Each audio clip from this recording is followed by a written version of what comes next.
Alright, this is an Evenflo Maestro Sport car seat. It's a combination seat, which means that it has two different modes. It can be used as a 5-point harness, forward-facing car seat, and also as a booster seat once your child outgrows the 5-point harness by either the height or weight, whichever comes first.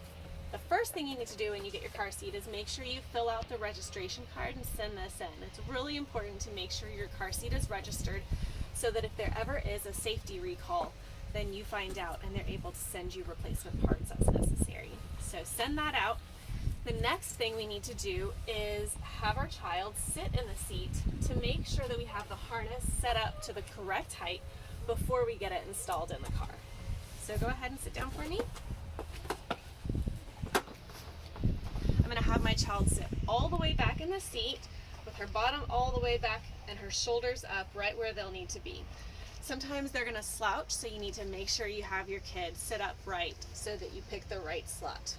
Now the slot that these came set at is just below her shoulders, but for a forward-facing car seat, we want to pick the slot just at or above her shoulders. So I'm going to need to pick the next one up, the first one that I can see right above her shoulders. So that's the second slot from the bottom here, and I'll show you how we move that. Okay, you can hop up, CP, thank you.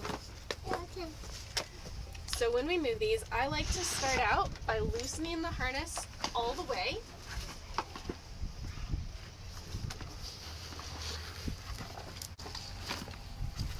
Now I need to get to my splitter plate, and I feel like that's easiest to do if I loosen it all the way.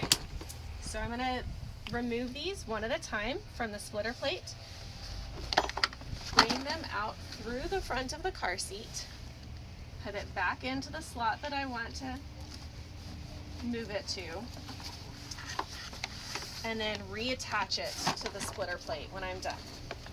I like to do these one at a time because that way I don't lose this piece down below, because while I'm moving one, the other one is sitting there holding it.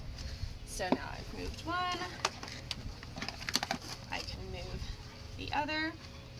Make sure when you're moving these that you don't get them twisted or turned. It's really important when we're harnessing our child in the seat that there are not any twists or turns in the harness strap. So making sure you get that done correctly from the get-go is important. So now this is set up correctly for my child. When she sat down, I could tell that she was not sitting on top of this bottom buckle, but some kids who might have a wider crotch area might need you to move this bottom buckle out to the second slot. She was just fine in this one the way it is though. So now we'll go ahead and get it installed in the car. First part of installing your forward-facing car seat in the vehicle is deciding which location you want to place it in. So in the third row of my vehicle, I actually only have one spot that has a top tether anchor. And the tether anchor is super important to use for a forward-facing car seat. It's a really important safety feature because it holds the top of the car seat back, which is where your child's head is. And it can really make a difference as far as keeping their head from hitting things in the vehicle versus not. So we always want to use a top tether anchor if it's available. So I'm going to place this car seat in the center position of my vehicle so that I can take advantage of this top tether. So I like to hook up the tether first, but leave it loose until after I have installed the car seat with either the vehicle seatbelt or the lower anchors. I'm going to demonstrate installation with the vehicle seatbelt. And one of the things I like to do whenever I'm going to install a car seat is pull this cover up and away from the car seat so I can see the belt path where the seatbelt needs to go through. Now I have looked in my owner's manual and I know how my seatbelt locks. This is called a switchable retractor. What that means is that normally it moves freely, but it has an emergency locking mode, which means when I pull it quickly, like if I were to step on the brakes, it goes into locking mode. This is for adult passengers or older kids, booster seats or seat belts alone. But children who are riding in car seats need to have the seatbelt always locked. So what we need to do is switch it into automatic locking mode. In order to do that, I'm going to pull the seatbelt all the way out until it reaches the very end. When I let it back, you can hear that clicking sound. Your car may or may not have a clicking sound, but mine is really loud. And then when I double check it, it doesn't come out anymore. It only just gets tighter and tighter. So that's how I know I've activated the car seat locking mode. So I'm just showing you how to do that mode first. Now the next thing I need to do is I bring it through the belt path of my car seat, all the way through to the other side, and buckle it in.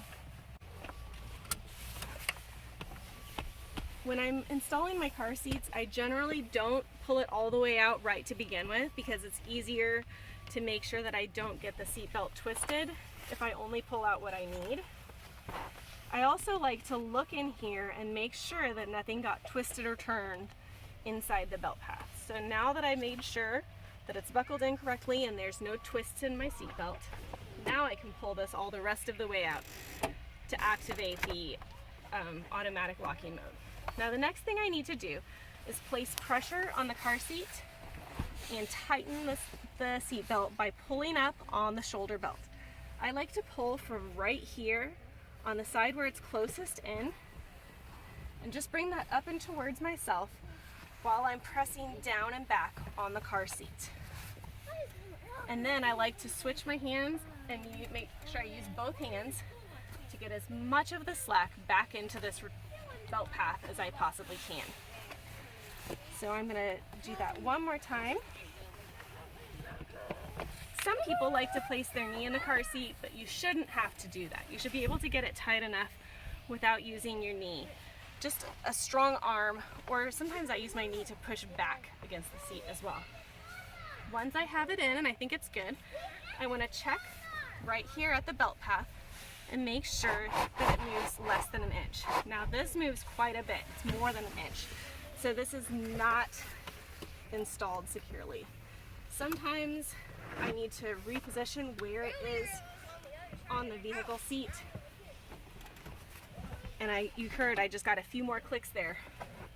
Also, leather seats are a lot trickier. So if you have leather seats, that may be a challenge for you. But now it moves less than an inch. So the last step that I have is to pull up on this top tether strap and tighten that tether lastly. The reason I do tighten the tether last instead of first is because if you tighten the leather before you install the seat, it might be hard to get it compressed down into the vehicle seat. But you want to make sure you get that all the way done and then pull the top tether tight last. So now I'm going to check again right at the belt path. There's a little bit of movement, but it's less than 1 inch, so I know I've got a nice tight installation. I will demonstrate buckling my child in now that I have it installed in my vehicle. So, do you want to do your top buckle, Sweet Pea? A lot of kids are able to do the top buckle on their own, but they may still need a bit of help with the bottom. Good job.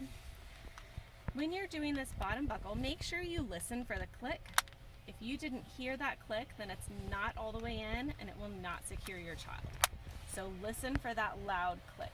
So once I get this nice and snug down at her hips, I'll pull the harness strap, and lastly, I want to raise this chest clip up to right between armpit level.